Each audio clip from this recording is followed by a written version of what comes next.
possamos experimentar, Senhor, o que há de para nós mais precioso, que é a Tua presença. Tocar ao Senhor, conhecer-te mais e melhor por intermédio da Tua Palavra e do Teu Espírito. Pedimos ao Senhor toda provisão para esse momento em torno da Tua Palavra. No coração de todos nós, Tua abundante graça, apesar do que nós somos. E nós também intercedemos pelo nosso irmão Eliseu. Que o Senhor possa revigorar as suas forças, restaurá-lo, Senhor. E que o Senhor possa prosseguir na vida dele, através da vida dele, fluindo da bênção do Senhor, da graça do Senhor, da palavra do Senhor. O Senhor dê discernimento ao irmão nesse final de viagem e o conduza, Senhor, de tal forma que ele possa experimentar o sustento da Tua presença na vida dele. Nós entregamos ao Senhor uma oportunidade futura que o Senhor possa preparar para que Ele possa estar aqui conosco. E nós então esperamos em Ti. Oramos em nome de Jesus. Amém. Irmãos, nós vamos prosseguir então nosso estudo da Palavra de Deus na Epístola aos Efésios. Vamos compartilhar um pouquinho mais com relação às figuras que o apóstolo Paulo usa para nos falar sobre a igreja, o significado da igreja, a beleza da igreja, o lugar da igreja no supremo propósito de Deus, esse lugar tão único, tão singular. E eu disse aos irmãos que nós iríamos compartilhar um pouco, na verdade, bem panoramicamente, 5 metáforas que Paulo usa para nos falar sobre a igreja, de uma forma tão multifacetada, tão linda. Paulo tem predileção por algumas figuras, das quais ele então faz uso. Nós já vimos que Paulo usa a figura da família para nos falar sobre a igreja, porque a igreja é a família de Deus. Aos Gálatas ele diz que nós recebemos espírito de adoção, e baseados nesse espírito nós clamamos: Abba, Pai. Privilégio nosso. Nós que cremos no Senhor somos o único povo sobre a face da terra que chama Deus de Pai. Apenas os cristãos se referem a Deus como Pai, por causa da sua revelação em Jesus Cristo, seu Filho, e por causa da obra que o seu Filho então realizou na cruz, nos conduzindo ao seio do Pai. Nenhuma outra filosofia ou ideia, ou seja o que for por aí, se atreve a chamar Deus de Pai. Deus é sempre um Deus distante, nas filosofias, seitas e religiões.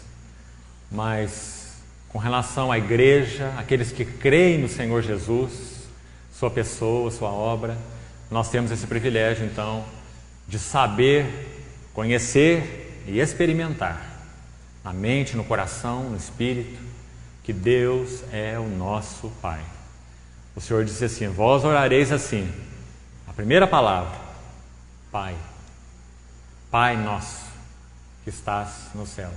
Então, que privilégio nosso. Então, Paulo usa muito essa figura da família. Todos não são família de Deus. Todos são criados por Deus. Família de Deus é constituída daqueles que creem no Senhor Jesus. Não apenas que Ele existiu como figura humana, mas creem nele como seu único, suficiente e pessoal Salvador. Esses são filhos de Deus. Aqueles que receberam o Senhor Jesus e se entregaram totalmente a Ele como seu único Salvador. E expressam através das suas vidas a comunhão com esse Salvador, com esse Senhor. Esses são os filhos de Deus. O próprio Espírito testifica com o nosso espírito que nós somos filhos de Deus. Então há muita abordagem nesse assunto família. Nós já procuramos passar, mesmo que rapidamente, sobre essa figura tão linda. Primeira que Paulo usa: a igreja é a família do Pai. Depois ele fala também sobre o corpo, já falamos bastante. A igreja é corpo do Filho, corpo de Cristo. É família do Pai e corpo do Filho. Ela é corpo de Cristo. E como Paulo faz uso dessa figura de uma forma extremamente variada nas suas epístolas. Nós mal chegamos a examinar, por exemplo, 1 Coríntios 12, onde ele fala tanto sobre esse corpo, um corpo que tem mãos e que tem pés e que não pode dizer a mão para o olho, porque eu não sou olho, não sou do corpo. Então ele mostra como aquele corpo funciona de uma forma linda, cheia de vida, de graça, e o mesmo corpo, através de diversos membros, expressa o único Senhor, né? Então Paulo usa essa segunda figura do corpo. Depois Paulo fala do templo. Nós examinamos na reunião anterior, uma linda figura também, que nós somos santuário do Deus vivente. Ele diz assim: se alguém destruir o santuário de Deus, Deus o destruirá, porque o santuário de Deus que sois vós é sagrado. Ele fala desse santuário no aspecto corporativo e fala desse santuário no aspecto individual. Nós examinamos isso, esses dois ângulos na reunião anterior. Todos os dois são muito preciosos, um corresponde ao outro, né? Eles se intercalam, eles se correspondem. Nós também já vimos. A terceira figura é essa, santuário. Paulo usa uma quarta figura, também dizendo que a igreja é noiva, ou esposa de Cristo. Também é uma linda figura. Ele diz que há então um relacionamento próprio, caracterizado por amor. Nós amamos porque Ele nos amou primeiro. Vede que grande amor nos tem concedido o Pai, a ponto de sermos chamados filhos de Deus, né? Então, diz o apóstolo João. Então, esse relacionamento de amor, Paulo o usa através, particularmente, da figura noiva. Porque é claro que noiva fala disso. Fala, acima de tudo, de um relacionamento de aliança, de amor. Então, Paulo fala que a igreja é noiva de Cristo. A igreja é a sua noiva, pelo qual ele morreu. Ele está conduzindo essa noiva até a plenitude da sua varonilidade. De tal forma que, como diz João, quando chegarmos na visão de João, mais para frente nós vamos compartilhar, João viu lá em Apocalipse 19, aquelas bodas, lembra? Aquela noiva ataviada. São chegadas as bodas do Cordeiro, cuja esposa, que é a igreja, a si mesma já se ataviou. Uma linda figura também. A noiva seria a quarta figura. Então hoje nós vamos ver a última figura, 5 metáforas. Paulo também diz, por um ângulo agora assim bem diverso, mas à medida que compartilharmos um pouquinho vamos poder observar que, embora diverso, seja correspondente, seja paralelo a tudo que ele já falou.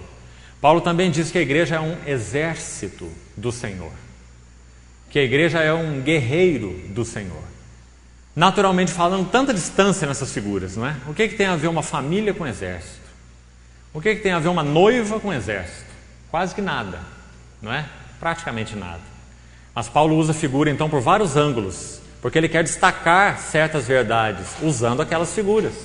Tão rica é a igreja que nós precisamos de 5 símbolos para falar sobre ela, para que haja abordagem de diversos ângulos, né? Assim como foi com o Senhor Jesus. Quantas abordagens nós temos do nosso Senhor Jesus, a sua glória, na Bíblia, nos Evangelhos? Nós temos 4 abordagens. Cada evangelista enfocou o Senhor de uma forma, o mesmo Senhor. Não estão falando coisas diferentes, claro, estão falando da mesma pessoa. A mesma pessoa que é um rei, segundo Deus, o Senhor Jesus é rei, sempre foi. Ainda que crucificado, ele é rei. Sua ressurreição provou isso, né? Sua vida humana, seu ministério, aquele é um rei, segundo o coração de Deus. É um rei que lava os pés dos seus discípulos. É um rei que tem autoridade sobre demônios.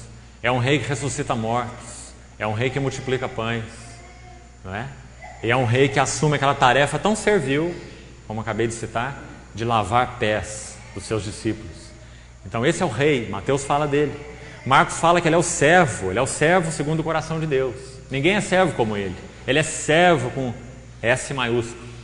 Depois vem Lucas nos dizer que ele é um homem, plenamente homem. Não tinha só figura humana, mas um homem com espírito humano, alma humana, sentimentos humanos, mente humana, afeições humanas, vontade humana e corpo humano.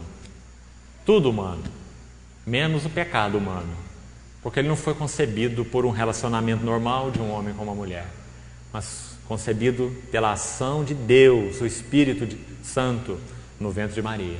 Então um homem real, mas sem pecado. Então Lucas faz essa abordagem, e depois João dá aquele voo de águia próprio dele e vai nos dizer que Jesus é Deus, é o próprio Deus encarnado, Deus conosco. Então os irmãos vejam 4 ângulos da mesma pessoa. Da mesma forma Paulo faz com a igreja, 5 ângulos. do mesmo povo, a igreja. Então hoje nós vamos examinar o último ângulo, o exército, o guerreiro. É claro que mais uma vez a nossa intenção é apenas sermos panorâmicos. Essa é a finalidade de nós estarmos tocando nesses alicerces. Nós não estamos entrando a fundo. Às vezes nós mergulhamos um pouquinho, mas logo tiramos a cabeça. Porque a finalidade é termos uma visão panorâmica. Porque esses assuntos nós iremos estudá-los até que o Senhor volte. Toda a nossa vida. Porque são assuntos extensos demais, né, na palavra.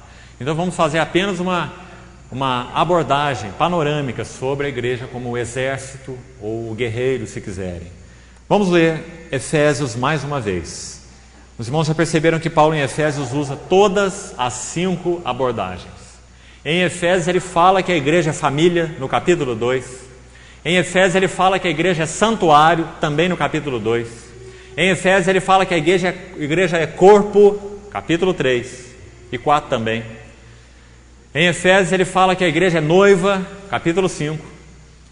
E em Efésios ele fala que a igreja é exército, no capítulo 6.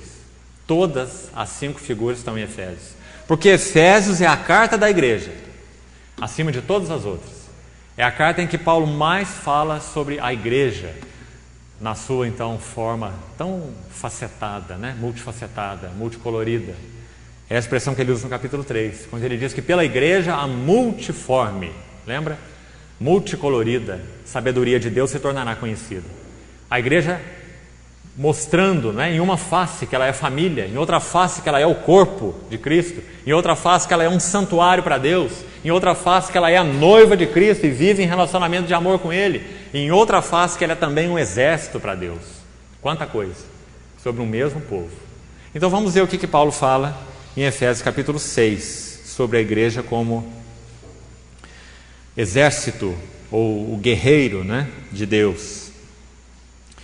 Efésios 6:10 diz assim: quanto ao mais, sede fortalecidos no Senhor e na força do seu poder, revestivos de toda a armadura de Deus, para poderdes ficar firmes. Essa é uma expressão muito importante, pois nós vamos ver um pouquinho dela.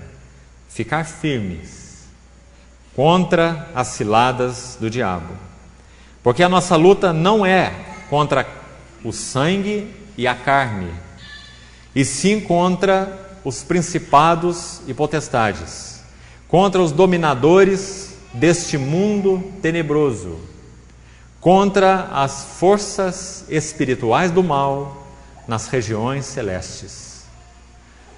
Portanto, tomai toda a armadura de Deus, para que possais resistir no dia mau, e depois de terdes vencido tudo, permanecer inabaláveis. Estai, pois, firmes, cingindo-vos com a verdade.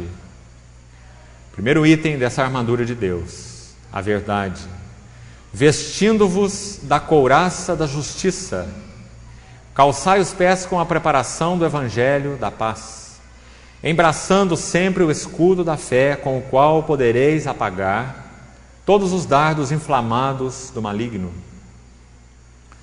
Tomai também o capacete da salvação e a espada do Espírito, que é a palavra de Deus, com toda oração e súplica, orando em todo tempo no Espírito, e para isto vigiando com toda perseverança e súplica por todos os santos, e também por mim, para que me seja dada no abrir da minha boca a palavra, para com intrepidez fazer conhecido o mistério do Evangelho, pelo qual sou embaixador em cadeias, para que em Cristo eu seja ousado para falar, como me cumpre fazê-lo.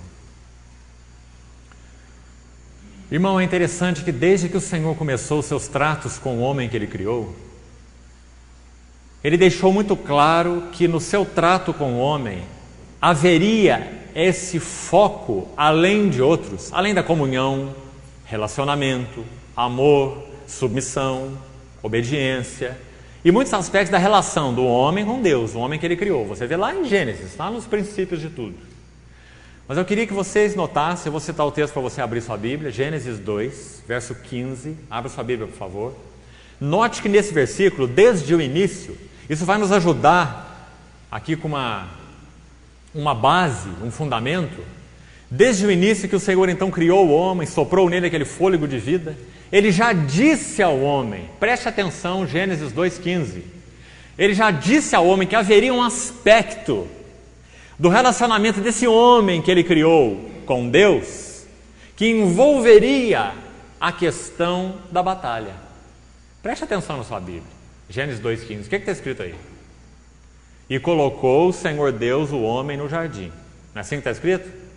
Para fazer o quê? Para o cultivar e o guardar. Veja essa palavra aí, guardar. Agora, antes de eu continuar, vamos olhar mais uns 2 ou 3 textos no Novo Testamento. Abra comigo, por favor. Primeira Epístola de Paulo a Timóteo. 1 Timóteo, capítulo 1, verso 18. 1 Timóteo 1, 18. Este é o dever que te encarrego, ó filho Timóteo, segundo as profecias de que antecipadamente foste objeto. Então ele coloca 2 pontos. Qual o dever? Combate, firmado nelas, o bom combate. Vamos a 2 Timóteo. 2 Timóteo capítulo 4. 2 Timóteo 4, versículo 7. Na primeira epístola, Paulo exortou a Timóteo: combate o bom combate. No capítulo 4, ele fala dele com as seguintes palavras: combati o bom combate, completei a carreira, agora, e guardei a fé. Veja, guardei. Assim como nós vimos lá em Gênesis, o Senhor colocou o homem no jardim para o cultivar e o guardar. Claro que ali havia circunstâncias específicas, né? Antes da queda, Satanás não tinha invadido ainda o coração do homem com aquelas sugestões, e por isso mesmo ele devia guardar, não é? Era exatamente contra isso que ele devia guardar o jardim. Era contra a invasão daquele que antes de Adão se rebelar contra o Senhor, ele já tinha se rebelado. Aquele que era aquele guardião tão altaneiro de Deus, um anjo de luz, Lúcifer, se rebelou contra Deus e foi julgado por Deus, porque não se contentou com sua própria glória, mas aspirou à glória de Deus. Então foi julgado por Deus, pela soberba do seu coração. Então esse próprio Lúcifer, ele então procuraria invadir aquela relação, não apenas o jardim, né? Você não deve ser tão simplório de pensar assim. Satanás não queria invadir o jardim, em primeiro lugar. Ele queria invadir o homem, o coração do homem. Então ele fez aquelas propostas e aquelas insinuações com relação à relação de Deus com o homem.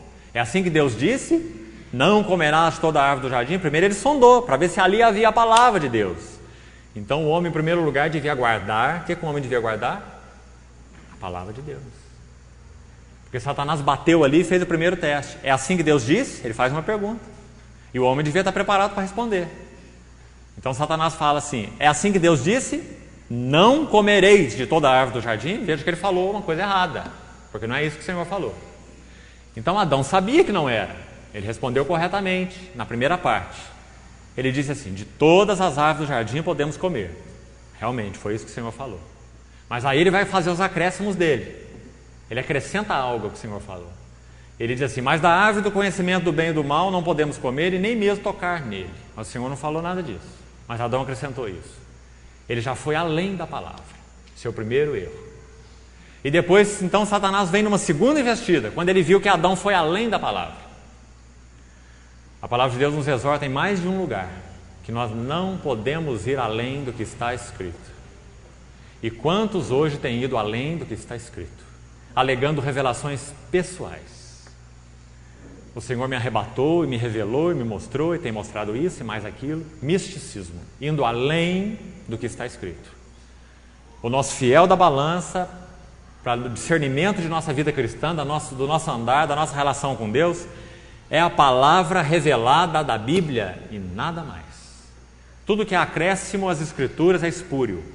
E nós vemos isso então desde Adão. Adão acrescentando algo que o Senhor não falou. Nem tocareis nele, mas o Senhor não falou isso.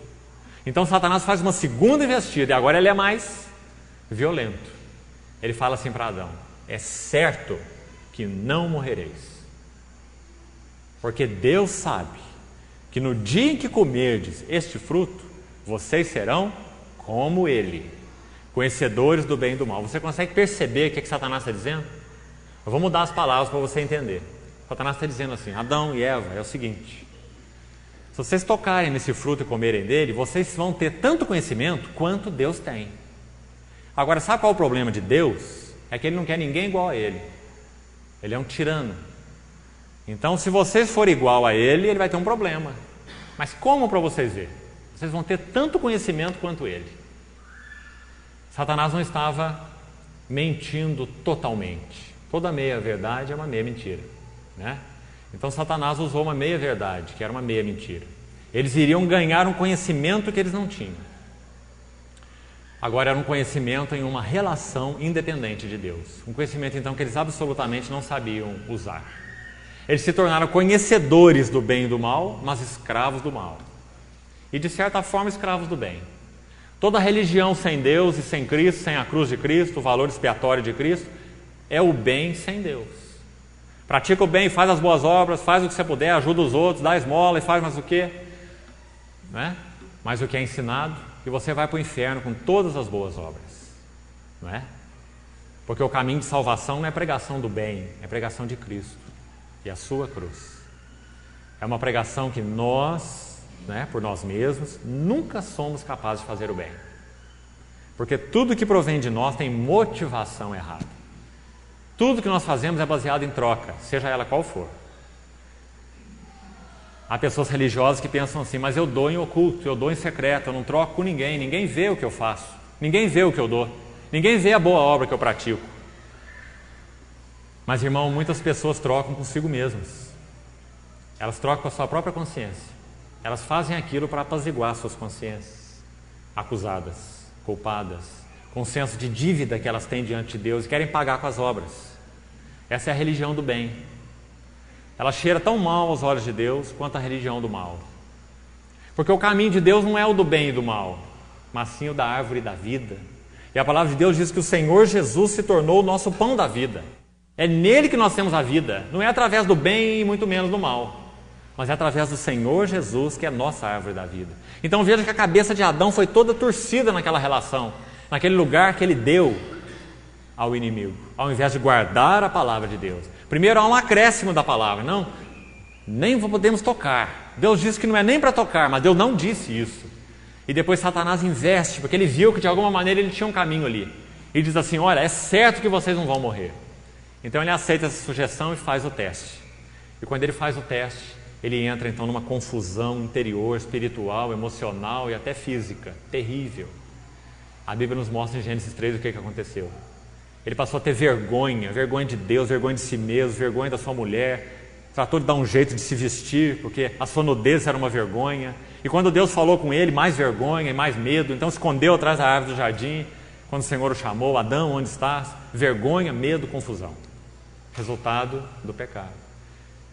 O melhor de nossas vidas naturais são isso, não é? São essa coisa, esse misto, vergonha, medo e confusão. Graças a Deus por Jesus Cristo, nosso Senhor. Ele é a nossa árvore da vida, não é? Ele foi crucificado para que nós tivéssemos nele vida. Agora, irmãos, depois que nós nascemos de novo e a vida do Senhor está em nós, a nossa batalha espiritual não termina. Em certo sentido, ela apenas começa. Se antes nós estávamos ali absolutamente escravizados e sem chance de sermos libertos, como já falei, nem pelo bem, nem pelas obras, nem por coisa alguma, mas somente pela fé em Cristo, né? Pela sua obra na cruz. Se isso é uma verdade antes de crermos no Senhor, quando nós cremos no Senhor não é diferente. A nossa batalha espiritual, ela assume uma nova característica. Não é? Antes nós estávamos escravos, não era bem uma batalha, nós éramos súditos e tinha um Senhor sobre nós. Esse Senhor é o pecado, Ele nos domina, Ele nos rege. Nós não tínhamos opção, nós só sabíamos pecar. Nós podíamos até tentar alguma outra coisa, mas não dava certo, não é? Porque nós não temos recurso nenhum em nós mesmos. Agora, quando conhecemos o Senhor, nós temos uma batalha espiritual completamente diferente. Agora não é súdito ou escravo. Agora nós sabemos que está em nós o Senhor. E há em nós uma nova natureza que esse Senhor plantou. Mas então nós percebemos, na medida que vamos andando com o Senhor, que também habita na nossa carne o pecado. E nós vemos então que nós enfrentamos uma batalha espiritual. Só que nós não somos mais escravos. Nós não somos marionetes mais, em que o pecado simplesmente nos veste e diz: agora vai lá, agora vem para cá, agora busca esse prazer, agora busca outro prazer, agora tenta apaziguar a sua consciência dessa forma, agora tenta dessa forma. E tantas pessoas correm para tanto lado, tentando apaziguar de alguma forma, não é assim? Mas depois que nós cremos no Senhor, nós temos uma outra esfera de batalha espiritual. Agora nós conhecemos a verdade. O Senhor Jesus disse: eu sou o caminho, a verdade. Nós somos absolutamente convictos disso. E há vida, né? Nós temos vida nele. Mas exatamente por isso a nossa batalha espiritual assume uma outra forma. E agora realmente é uma batalha. Porque embora nós tenhamos ele em nós como nossa vida, nós ainda somos pecadores. A palavra de Deus deixa tão claro isso. Nossa luta não é contra carne e sangue, mas contra principados e potestades. Andai no Espírito e jamais satisfareis a cobiça da carne. Sempre essa dialética, né? Espírito e carne. Então, a boa nova para nós é que nós não somos escravos nem do pecado, nem da carne, nem do mundo, nem de Satanás. Nós somos absolutamente livres. E se queremos experimentar isso em nossas vidas, só tem um requisito, um único. Não é fazer obras, é outro. É o que o Senhor falou, por exemplo, em João capítulo 15. Permanecei em mim, e eu permanecerei em vós, porque sem mim nada podeis fazer. Esse é o único requisito. Nós queremos experimentar essa vida vitoriosa, permanecei em mim, o Senhor diz. Como? Nós vamos chegar agora onde nós começamos. João capítulo 15, verso 7, o Senhor vai nos ajudar nessa questão de permanecer nele. Como permanecer nele? Ele fala assim: se permanecerdes em mim e as minhas palavras permanecerem em vós. O Senhor está nos ensinando como que Ele pode permanecer em nós. E na verdade só tem essa maneira mesmo. Se as suas palavras permanecerem em nós. Irmão, por isso Satanás gastou tanto tempo nesses 2000 anos e ainda gasta hoje. E como gasta? 2000 anos de história da igreja. Ele tentando ocupar a igreja com tudo, menos com a palavra de Deus. Você já pensou nisso? Desses 2000 anos, em pelo menos metade desse tempo, 1000 anos, do século V até o século XV, são 1000 anos, é muito tempo. Nós temos a chamada Idade das Trevas. O que aconteceu nessa Idade das Trevas? Por que ela é chamada na teologia de Idade das Trevas? Porque a Bíblia não estava nas mãos do povo. Era um livro de antiquário. Estava lá em grego, latim, aqueles manuscritos que ninguém entendia, só os eruditos, só os monges. Estava trancada lá nos mosteiros e o povo não tinha nenhum conhecimento da palavra da vida. Então essa era chamada de Idade das Trevas. O povo não tinha o que guardar, porque não tinha a palavra. E quem não tem a palavra não tem nada, né? Então o Senhor falou: se permanecerdes em mim e as minhas palavras permanecerem em vós, né? Então os irmãos vejam, em primeiro lugar, como guerreiro de Deus, assim como Ele encarregou Adão lá no Éden, já citei o exemplo, o que nós precisamos guardar? Guardar a palavra de Deus, porque a palavra de Deus é Ele mesmo, não tem diferença entre Deus e a palavra de Deus. É por isso que o Senhor Jesus, Ele é revelado na palavra como o Logos. No princípio era o Logos, ou verbo, palavra. Verbo é palavra. No princípio era o Logos, palavra. E a palavra estava com Deus. E a palavra era Deus. Os irmãos veem? Não há nenhuma diferença entre Deus e a sua palavra. O Senhor Jesus ensinando os seus discípulos em João capítulo 6, no verso 63, Ele fala assim: as minhas palavras são o quê? Espírito e são vida. Está vendo? Não há nenhuma diferença entre Deus e a palavra de Deus. Eles são essencialmente um. É por isso que quando Ele olhou para aquele túmulo daquele morto, já cheirando mal, de 4 dias, chamado Lázaro, e quando ele falou assim, Lázaro, sai para fora. Lázaro se levantou e saiu para fora. Porque as suas palavras são espírito e são vida. Não há diferença entre Deus e a palavra de Deus. Os irmãos veem por que Satanás range os dentes contra a Bíblia? Ele é capaz de levar os santos a se ocuparem com tudo, menos com a Bíblia. Ele é capaz de levar você a muita coisa, menos a palavra. Ele é capaz de fazer você levantar cansado de manhã, para você não gastar tempo com a palavra. Ele é capaz de encher sua mente de compromissos. Hoje eu tenho que comprar, hoje eu tenho que vender, hoje eu tenho que fazer, hoje eu tenho que visitar, hoje eu tenho... para que você não fique com a palavra. Não medite na palavra, não coma a palavra. Porque ele sabe que se você não comer, você vai ficar raquítico. E ele vai ter um acesso, então, na sua vida. Assim como ele teve na vida de Adão, que não guardou a palavra do Senhor, lá no Éden. Então, irmão, que coisa importante. Eu queria começar por aí. Se fosse o caso de enfatizar só isso essa noite, eu já estaria satisfeito. A principal coisa que nós precisamos guardar é a palavra de Deus, porque ela é a revelação do próprio Deus a nós. E eu, como já falei, nós não vamos poder entrar em detalhes, esse é assunto para muito tempo. Mas se você estudar a batalha espiritual na Bíblia, já fiz isso uma vez aqui com os irmãos estudando Juízes, os irmãos se lembram? Se você estudar a batalha espiritual na Bíblia, você vai ver que ela se centraliza na questão da palavra. A armadura de Deus, ela tem um único instrumento de ataque. Se você ler lá, todos os outros são de defesa. É um capacete, é uma couraça, são as sandálias, não é isso? É o escudo, todos são instrumentos para se defender. Mas tem um único instrumento ofensivo nessa armadura de Efésios 6. Qual é? A espada do Espírito, que é o quê? A palavra de Deus. Como que o Senhor Jesus brandiu essa espada lá no deserto, quando Satanás estava diante dele, não é? Satanás vinha com aquelas sugestões para o homem tão magníficas. Te darei todos os reinos do mundo e a glória deles, se prostrado me adorares. E o Senhor se limitava à palavra. Ele dizia assim, está escrito, só o Senhor Deus adorarás e só a Ele darás culto. Manda que essas pedras se transformem em pães, está escrito, não só de pão o homem viverá, mas de toda a palavra. Você vê como o Senhor fez? Você vê que isso explica muito da nossa fraqueza, irmão. Muito mesmo. Nós somos fracos porque o nosso apego à palavra é pequeno. Nós somos apegados a tantas coisas, mas não à palavra, né? Mas realmente o Senhor nos chamou para sermos homens e mulheres da palavra. Coma o pão todo dia. Coma o pão todo dia. Seu maná diário, a palavra. Porque se você não guardar a palavra, involuntariamente, claro, você vai conceder lugar ao inimigo na sua vida. Ele vai manusear você. Ele vai insuflar coisas em você. Ele vai colocar pensamentos na tua mente, dardos inflamados. Ele vai conduzir você para descaminhos. Ele já tem feito isso com muitos santos. Não há nenhum bom e nenhum invulnerável na vida cristã, muito pelo contrário.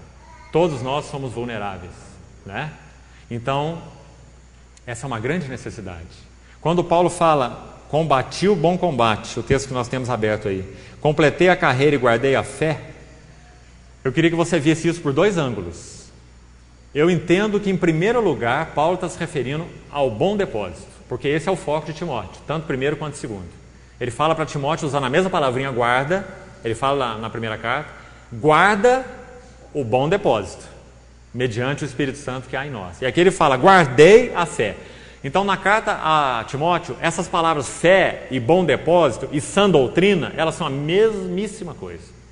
A fé, o bom depósito e a sã doutrina. Paulo fala, guarda a fé, guarda o bom depósito, guarda a sã doutrina, tudo a mesma coisa. O que ele quer dizer com isso? Eu já expliquei para os irmãos, vou repetir. Em primeiro lugar, ele está se referindo a um corpo de verdades que é tremendamente precioso à igreja. Que se a igreja abrir mão disso, ela deixa de ser igreja. Quais são elas? Qual é esse corpo da fé, esse corpo de doutrinas, essa sã doutrina, esse bom depósito, qual é? É o que nós temos estudado aqui há tanto tempo. Acho que nós já estamos na mensagem 40, se não me engano, a fita de hoje. É a Trindade, a revelação bíblica da Trindade, a revelação da encarnação, a beleza, o significado da encarnação, depois da propiciação, depois da justificação pela fé. Esse é o bom depósito. A igreja tem que saber isso a fundo, porque a igreja vai viver disso e vai pregar isso. Irmão, que coisa importante. Se a sua fé não estiver alicerçada sobre esses fundamentos, ela não estará alicerçada em nada, né? Você vai julgar Deus segundo o seu ponto de vista.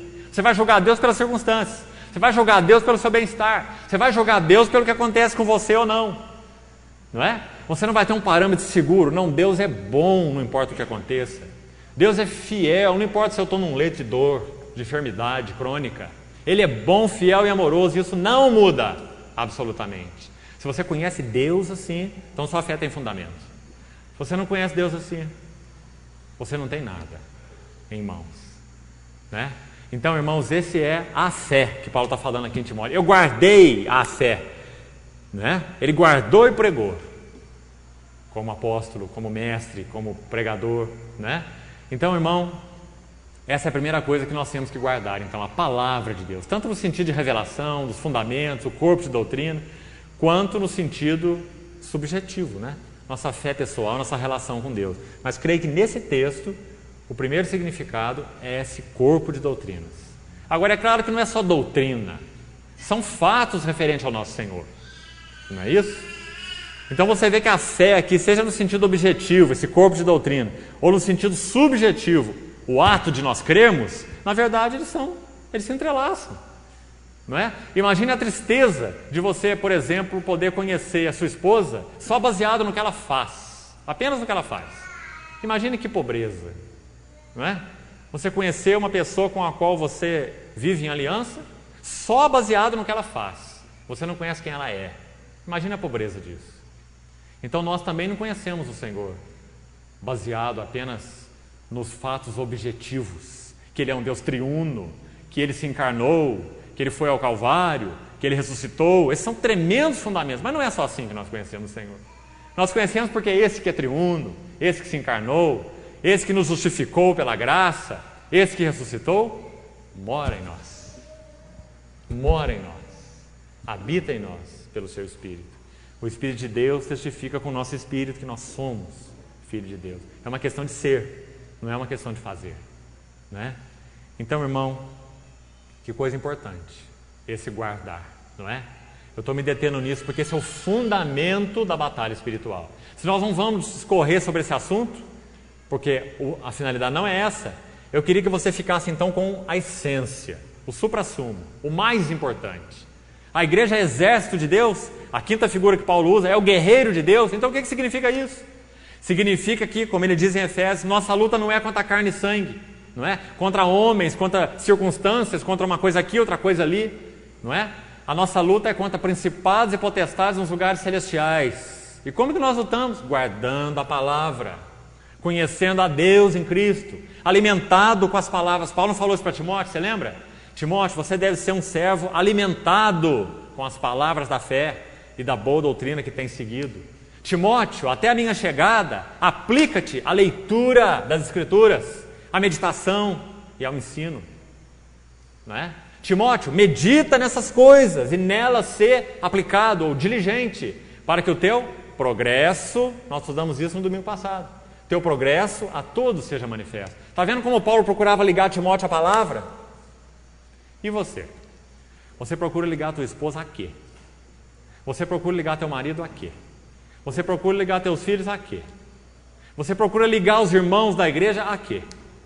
Se não é a palavra, é a nada.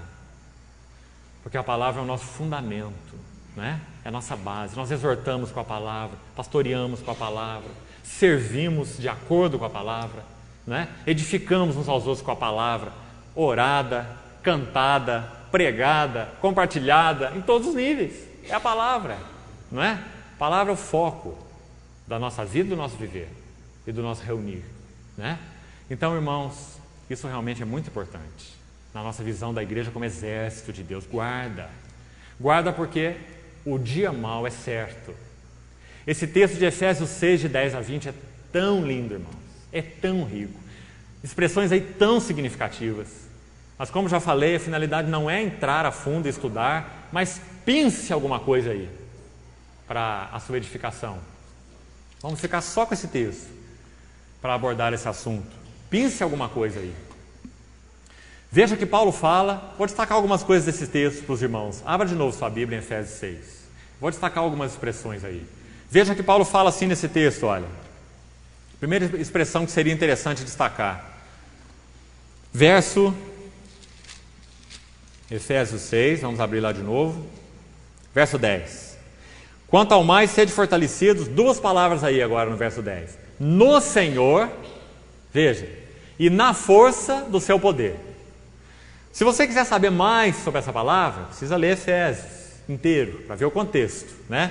Então olha, por exemplo, no capítulo 1. Se você for lá no capítulo 1, olha lá no verso 20. Ele diz, sede fortalecidos no Senhor, lá no 6, e na força do seu poder. Agora, olha como a Bíblia nos ajuda, irmãos, nela mesma. Olha como ela vai explicando, ela vai nos levando a um pouco aqui, um pouco lá, e você vai compreendendo mais, entrando mais, né? Podendo levar isso mais diante do Senhor. Senhor, aplica isso na minha vida, eu quero conhecer isso, descobrir isso, experimentar isso, né? Olha o que ele fala no capítulo 1 sobre esse Senhor e a força do seu poder. Ele vai explicar. Efésios 1, 20. Verso 19, para a gente pegar o contexto. Ele diz assim, ele ora pelos Efésios por três coisas. No verso 17, 18, ele fala sobre os olhos do coração iluminados. Para saberdes, agora vem três coisas. A riqueza, aliás, a esperança do seu chamamento. Está lá no meio do verso 18. A esperança do seu chamamento, primeiro. Segundo, a riqueza da glória da sua herança nos santos. Esse é o segundo. Terceiro, e qual? Paulo está orando para que os Efésios descubram, experimentem, vivam essa realidade aí.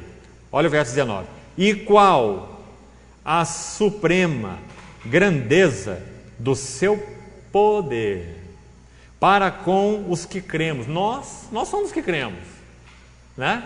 Suprema grandeza do seu poder para nós, para mim, para você. Que poder? Como que esse poder ficou claro, ficou manifesto, ficou evidente? Aí está escrito: segundo, por meio, através da eficácia da força do seu poder. Veja que é o mesmo tema lá de Efésios 6, revestivos do Senhor e da força do seu poder, né? Então, a eficácia da força do seu poder. Agora o verso 20 vai ir mais fundo, olha lá. O qual, irmão, não é assim, olha, um poder que o Senhor vai exercer diretamente sobre você. Veja a beleza desse versículo. Tem muito de ensino bíblico aí, ó, de Paulo em todas as suas epístolas, que também ele exala aqui. Não é uma questão do Senhor estar lidando com você. Tem irmãos que compreendem assim. Eles se imaginam como se fossem um objeto qualquer movido por eletricidade, né? Um rádio, por exemplo. E o Senhor fosse a bateria. Então, quando o rádio começou a falhar, está dando para escutar direito, está chiando demais, né? Não está dando para sintonizar bem, então é simples, liga lá na bateria, né? Quantas pessoas se referem assim a Deus? Uma referência tão leviana até. O Senhor não é nenhuma espécie de bateria celestial. Eu já ouvi cristãos dizerem assim: eu estou precisando carregar minhas pilhas. Essa expressão. Mas Deus não é bateria, não é? Então carrega em algum outro lugar. Nosso Deus é um Deus relacional. Ele não é uma bateria, ele é uma pessoa. E essa pessoa realizou algo por nós. E realizou algo por nós que é absolutamente poderoso. Não tem nada mais poderoso do que isso. O que essa pessoa fez? Versículo 20 está explicando o que essa pessoa fez. Exerceu o seu poder. Veja que não é uma parcela do seu poder, né? Não é algo do seu poder, mas é o seu poder. Onde que ele exerceu? Em mim? Em você? Não. Exerceu ele em Cristo. Fazendo o quê? Ressuscitando dentre os mortos. Irmão, você vê que é aí que está o poder de Deus?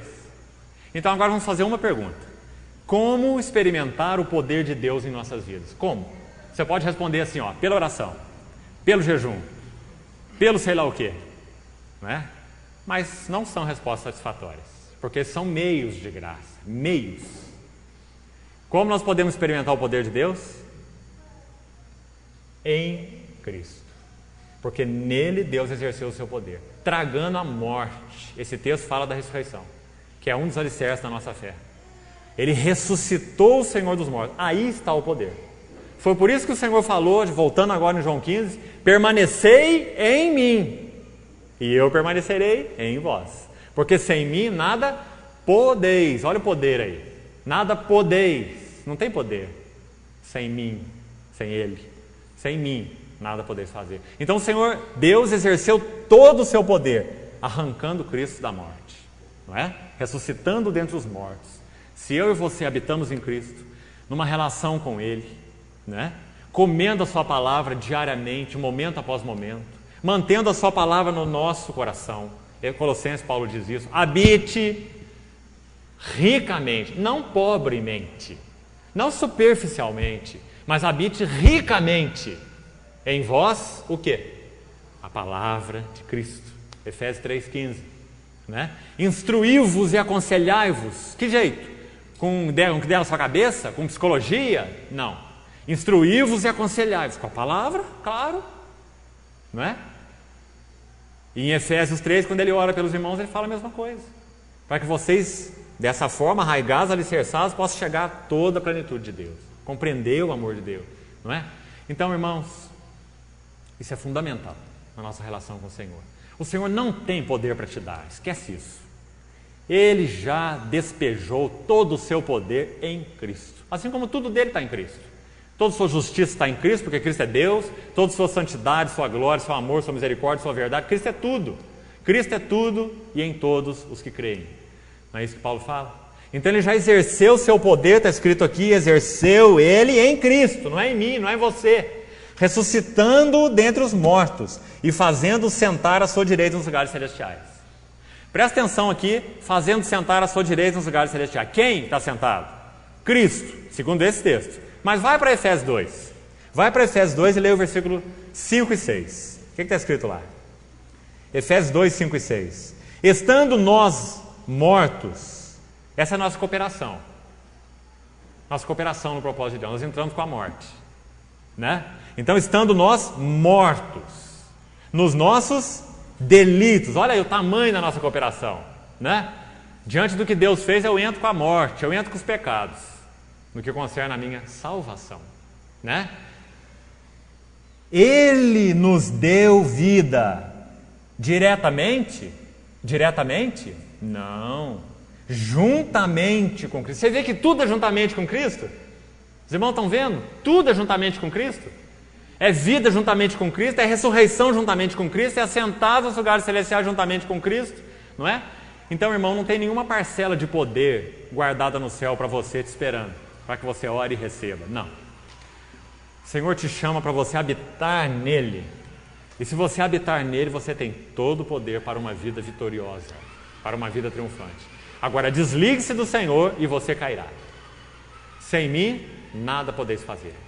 Você pode ter vivido 90 anos de uma vida cristã.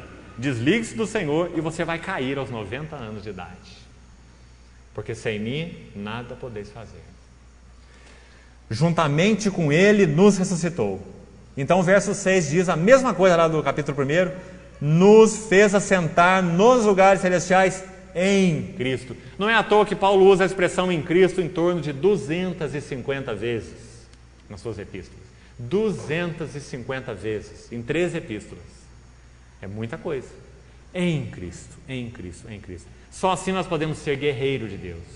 Agora, para você não achar que eu estou forçando uma interpretação, eu queria que você fosse a Efésios 6 e olhasse mais uma expressão, que vai lançar a luz sobre a mesma verdade que eu estou procurando enfatizar aqui.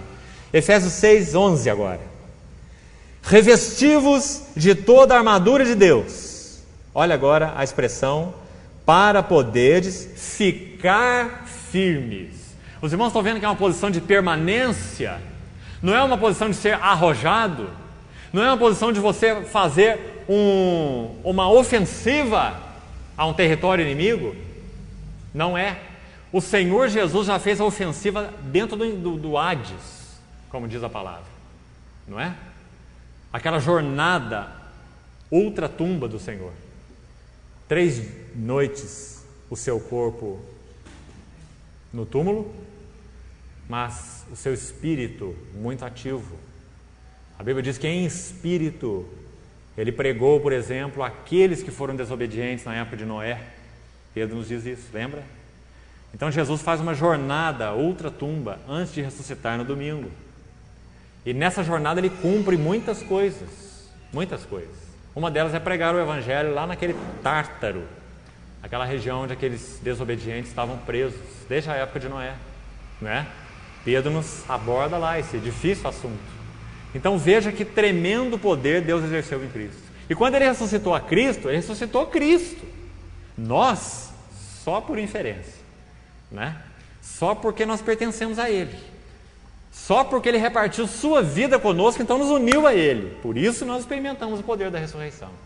Então, irmão, não ache que cristianismo é filosofia. Que você vai ganhar poder por fazer isso, ou por fazer aquilo, ou por vir à reunião, ou por ler a Bíblia. Tudo isso é muito, muito importante. Mas são meios da graça. Meios para fortalecer a tua relação com o Senhor. Você vai experimentar poder na mesma medida que você habita em Cristo. Isso é muito importante, sabe por quê? Se fosse diferente, pessoas poderiam experimentar poder sem santidade. E sabe o que acontece com qualquer tipo de experiência de poder sem santidade? Desgraça, ruína. É o que nós temos visto aí, infelizmente, muito. Pessoas que colocam o carisma na frente do caráter, né? Colocam o poder na frente da santidade.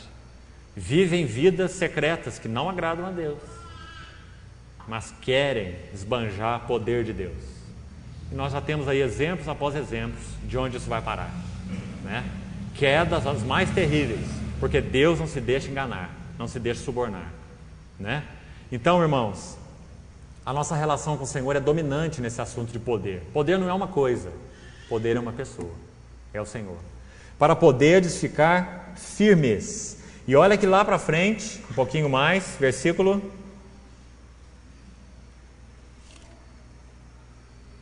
'Deixa eu localizar aqui qual verso.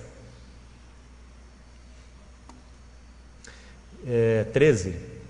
Final do verso 13. Depois de ter vencido tudo, olha a palavra aí agora. Permanecer. Está vendo? Que a expressão ficar firmes dá exatamente essa ideia. O Senhor não está dizendo assim, vai, abre o peito e entra no território inimigo. Não. O Senhor está dizendo assim, olha, eu já entrei no território inimigo, arranquei as insígnias de autoridade do diabo. Lá em Colossenses 2 está escrito que ele despojou, lembra dessa expressão? Despojou os principados e potestades. Significa que tirou aquelas insígnias que general usa, aquelas patentes de autoridade. Ele despojou os principados e potestades. E mais, lá diz que ele os expôs à vergonha, à ignomínia. Onde? Quando? Quando triunfou sobre eles na cruz. É por isso que Satanás vai estar do seu lado quando você estiver pregando Jesus. Pode pregar Jesus o quanto você quiser, o diabo vai estar do seu lado. Mas a hora que você pregar Jesus e a cruz, ele vai se irritar com você. Porque nós não somos salvos por Jesus, mas por Jesus crucificado. Paulo fala assim, eu decidi nada saber entre vós. Ele escreve para os coríntios. Eu decidi nada saber entre vós, senão a Jesus Cristo e este crucificado. Liga a televisão e você vai ver muita gente pregando Jesus. E olha o que eles estão fazendo com essa pregação de Jesus. Porque é um Jesus sem cruz. E Cristo sem cruz não é Cristo. Quando Lucas escreve sobre ele no seu evangelho, Lucas diz que ele tinha até na sua face, irmãos, até no seu semblante, Lucas diz que ele tinha uma intrépida resolução de ir para Jerusalém. E ninguém ia tirar desse caminho. Nem Pedro, que ele amava tanto. Quando Pedro falou, não, meu Senhor, não suceda isso com você. Se você for para lá, eles vão te pegar, você vai ser ferido. O Senhor mesmo já tinha falado isso. O Filho do Homem vai ser entregue. Não, Senhor, não suceda isso contigo. Tenha piedade de ti. O Senhor olha para Pedro e diz assim, arreda-te de mim, Satanás. Está vendo o que é Cristo sem cruz? Quem que prega Cristo sem cruz? É o diabo. Não são homens de Deus. Homens de Deus pregam Cristo e a sua cruz. Cristo crucificado. Escândalo para os judeus, loucura para os gentios. Mas para nós que somos salvos, poder de Deus e sabedoria de Deus. Vamos ler esse texto para nós terminarmos? Olha lá. 1 Coríntios, capítulo 1, a partir do versículo 18. De tanta faceta que então nós poderíamos abordar sobre esse assunto da igreja como exército de Deus. Se nós entrarmos por muita raia, você vai ficar sem nada no coração.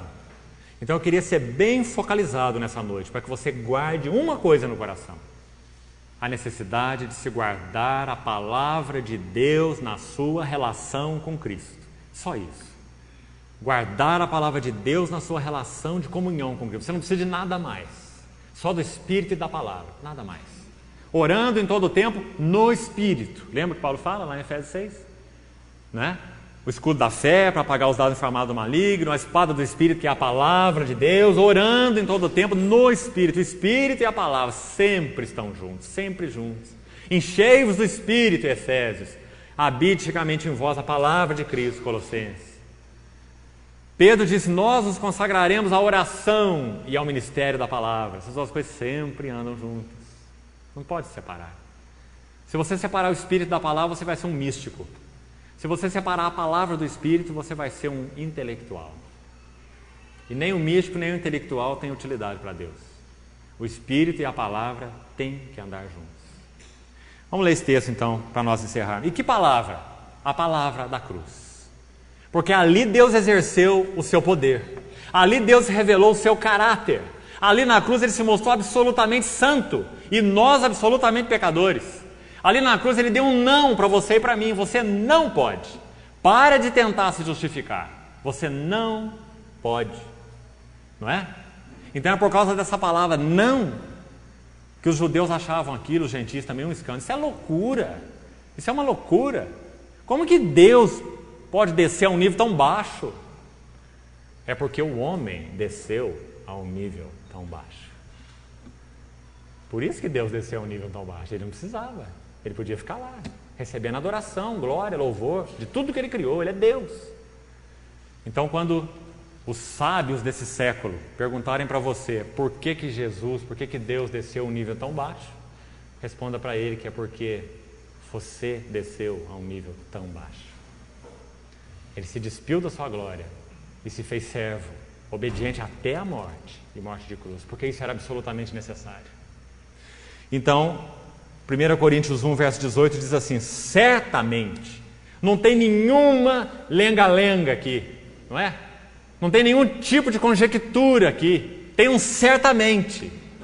Certamente, a palavra da cruz. Olha que ele não fala a palavra de Jesus, aquela coisa melosa que você escuta por aí, né? A palavra de Jesus, que você escuta do Roberto Carlos, da Xuxa, não sei mais de quem, e de tantos pregadores desses púlpitos modernos. Não é essa coisa distorcida aí não é? Paulo está falando a palavra da cruz. Você nunca vai ouvir essas pessoas falando de cruz. Você vai ouvir elas falando de Deus, de paz, de Jesus, dessas coisas você vai ouvir. Mas isso não salva ninguém. Irmão, é impressionante hoje, né? Nós vemos pessoas que se dizem ateus. Estou colocando isso aqui só de relance, porque até o diabo é crente. Em Efésios diz, em Tiago capítulo 1, diz que até os demônios creem que Deus é Deus, e eles estremecem, porque eles sabem que são criaturas. Você vê que existe um tipo de fé que não salva ninguém, que até o demônio tem? Quão importante é nós vermos isso. Os demônios não só creem em Deus, como tremem, estremecem. Tiago diz lá na sua epístola. Né? Então qual é a fé que salva? É a fé em Deus, o Pai, o supremo arquiteto de tantos, né? O Jesus superstar, ou sei lá mais o que. É essa fé que salva? Não. O que salva é o Jesus da cruz. É o Cristo crucificado. Aquele que é escândalo para os judeus, é loucura para gentios. Mas para nós que somos salvos, poder de Deus e sabedoria de Deus. Certamente a palavra da cruz é loucura. Se você quiser ser bem aceito, irmão, na hora de pregar o Evangelho, desiste de pregar o Evangelho. Porque o Evangelho implica, naturalmente, em você ser visto como um antiquado. Né? Ele só é esclarecido para aqueles que o Senhor revelar. É uma obra de Deus no coração humano. Não é? E nós somos chamados para pregar a palavra da cruz. Não é você tentar florear.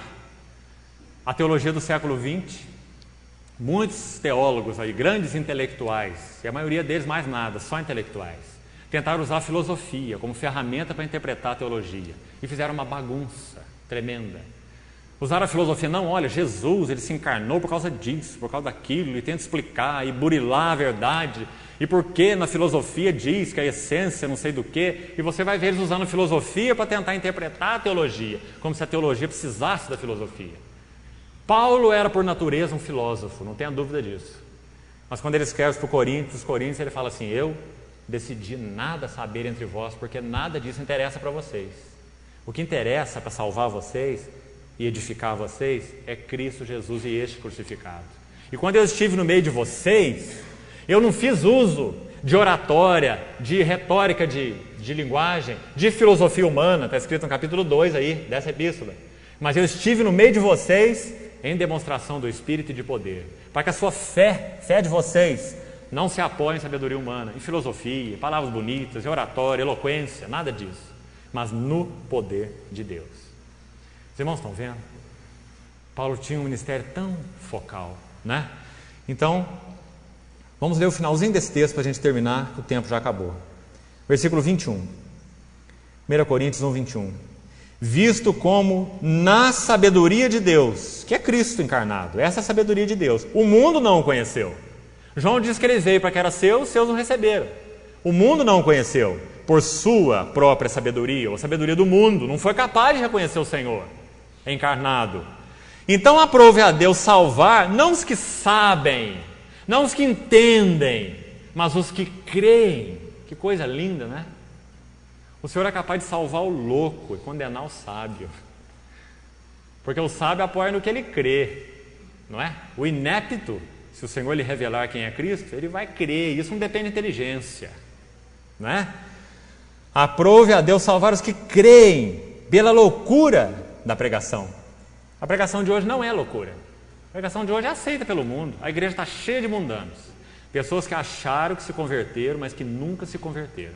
Estão lá esperando uma hora que vai cair um monte de dinheiro no quintal delas. Que é isso que está sendo pregado para elas. Não é? Essa pregação não é loucura. Essa pregação é muito lógica, muito sensata. Só que ela é espúria. Né? Versículo 22 diz, tanto os judeus pedem sinais como os gregos buscam sabedoria. Esse aí é o cristianismo de hoje. Pede sinal e busca sabedoria. Os místicos e os intelectuais pedem sinais e buscam sabedoria. Mas nós pregamos Cristo crucificado. Um escândalo para os judeus, uma loucura para os gentios, mas para os que foram chamados. Essa é a questão, irmão. Pela graça de Deus nós fomos chamados. E a pregação do Evangelho vai alcançar os chamados. Não se preocupe, não. Pregue o Evangelho apenas e não se preocupe com os resultados. Não se preocupe em colocar florzinha em torno do Evangelho. Né? Pregue o Evangelho como ele é. E o Senhor vai chamar aqueles que Ele quiser. Né? Tanto judeus como gregos, os que são chamados, tanto judeus como gregos, nós pregamos a Cristo, poder de Deus e sabedoria de Deus. Porque a loucura de Deus está se referindo à cruz, não é? As pessoas olham a cruz e veem ali loucura. A loucura de Deus é mais sábia do que os homens. E a fraqueza de Deus também se refere à cruz. É mais forte do que os homens. Irmãos, reparai na vossa vocação. Não foram chamados muitos sábios, segundo a carne, nem muitos poderosos, nem muitos de nobre nascimento. Pelo contrário, Deus escolheu as coisas loucas, eu e você, para envergonhar os sábios. Escolheu as coisas fracas, eu e você, para envergonhar os fortes. E escolheu as coisas humildes do mundo, eu e você. Escolheu as desprezadas, mesma coisa. E aquelas que não são, esses somos nós, né? Para reduzir a nada as que são, a fim de que ninguém se vanglorie na presença de Deus. Vós sois dele em Cristo Jesus. Mais uma vez Paulo usando o em Cristo Jesus. O qual Cristo se nos tornou da parte de Deus tudo o que nós precisamos. Sabedoria, justiça, santificação e redenção. Para que, como está escrito, aquele que se glorie, glorie-se no Senhor. Então, irmãos, eu creio que esse é o foco. Nós, como exército de Deus, temos que guardar o bom depósito da fé, os fundamentos, os alicerces da revelação de Deus. Viva por isso e morra por isso. Não negocie nenhum desses fundamentos, porque eles são fundamentos. Se você se afastar deles, a sua casa vai cair. Se você se afastar da visão da Trindade, da encarnação de Cristo, Deus homem, plena divindade, plena humanidade, a cruz, a propiciação, a justificação, a casa vai cair se você não guardar esse depósito. E no que concerne a sua vida individual, se você não viver em estreita relação com Cristo, guardando a sua palavra e meditando nela, a sua casa também vai cair. Porque nós vivemos não só de pão, mas de toda a palavra que procede da boca do Senhor. E nós somos guerreiros para permanecer firmes na vitória do nosso vencedor, que é Cristo, que Ele já conquistou. Para vestirmos de toda essa armadura que Ele já nos concedeu pelo Espírito e pela palavra, todos aqueles itens, capacete de salvação, couraça de justificação, toda aquela armadura maravilhosa, e permanecermos firmes contra as investidas do inimigo. O terreno do Senhor já está ganho. Nós temos que mantê-lo firmemente com a sua palavra. Qualquer ofensiva, nós abriremos com a palavra, que é a espada. Mas a nossa primeira posição é de guardar o que nós já conquistamos em Cristo, ou o que Cristo já conquistou por nós. Tudo, simplesmente tudo. Né? Então, eu creio que nós precisamos de um equilíbrio aí, nessa visão, né? Para não nos confundirmos. Hoje, como eu já falei, você liga a televisão e você vê ali no palco, às vezes, uma arena, né? Uma arena muito estranha. Pastores brigando com pessoas que, hipoteticamente, estão endemoninhadas e dialogando com o demônio, e o demônio dá toda a sua ficha, de onde que ele vem, o que ele faz, para onde que ele vai, o que ele gosta, né? Uma coisa absurda, completamente sem fundamento na palavra, não é? E quem que está fazendo isso? Não é o mundo, é o cristianismo. Então nós precisamos guardar, irmãos, nos guardar. Nós temos necessidade de ter uma visão clara, de pregar, nós somos tão responsáveis, né? Por anunciar isso que nós cremos, pregar esse Cristo crucificado, simples, né? Mas é a única pregação que salva, porque é poder de Deus, sabedoria de Deus. Amém. O Senhor nos ajude. Vamos orar. Ó Pai, nós pedimos a Ti que nos capacite a viver em uma estreita relação com o Senhor, na Tua palavra e no Teu Espírito. Nós queremos realmente guardar o bom depósito que foi já despejado em nós, a Tua igreja. Nós queremos ter ousadia ao proclamar esse depósito. Nós queremos não acrescentar nada a este tão puro Evangelho, mas pregarmos a Cristo e este crucificado. Nós queremos também, Senhor, que o Senhor nos aprofunde numa relação em espírito contigo, de tal forma que possamos aprender a orar em todo o tempo no Espírito, em súplica por todos os santos, como Tua palavra diz, e estejamos verdadeiramente guardados, Senhor, pelo Teu Espírito e pela Tua palavra, para que possamos resistir no dia mau, e depois de termos vencido tudo, permanecer inabaláveis. Nos dá mais clareza, Senhor, também nesse assunto, de que nós somos para Ti um guerreiro. Nos ajude a ver a nossa posição assim, Senhor, e a podermos cooperar contigo nessa batalha espiritual, guardando o nosso coração, sendo guardadores de outras vidas. Pedimos a Ti, Senhor, que nos dê compreensão e graça, em nome de Jesus. Amém.